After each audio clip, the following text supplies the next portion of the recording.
Let's talk about some of the comments on the millions of men have dropped out of the workforce video. Trap Blurred says, who hurt you, sis? Because obviously me reporting on this shows hurt. This one says, I'm going with work has seriously devalued. We work harder than every other industrialized nations and have little to no show for it. And women work in the same situation, and women have always been devalued in this country, but we still go to work. This person says, they didn't mention the wage, benefits, or requirements to get the job.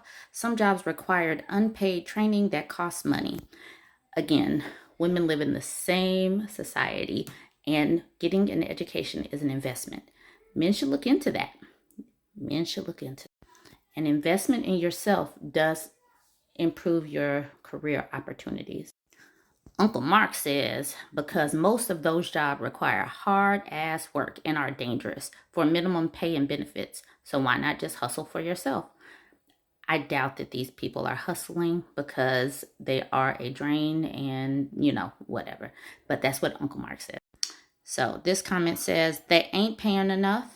And the next comment says, my belief is a declining population is a factor also.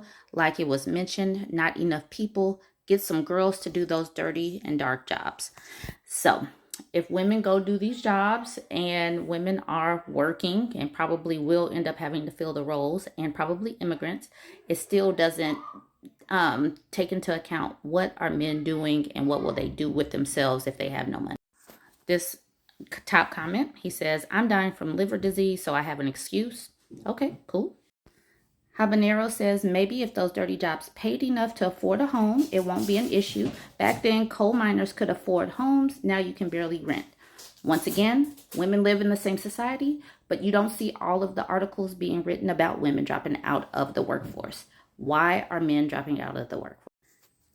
This person seems a little irritated with me. He says she added her own feelings to this article and assumed a lot about men never mentioned in the article. This is why we war with women. First of all, this is my page and I'm reading an article, and yes, I'm offering an opinion on an article. I am not a journalist. I can add my opinion. Second, this is not why you war with women. You war with women because you want to. But that still has nothing to do with men dropping out of the workforce. Men still need to eat and still need to work. Quit making excuses. Okay, Mervin says, men raised by single mothers, boys need fathers to raise them up to being a man. Okay, cool. Men, stop abandoning your kids. Stop that.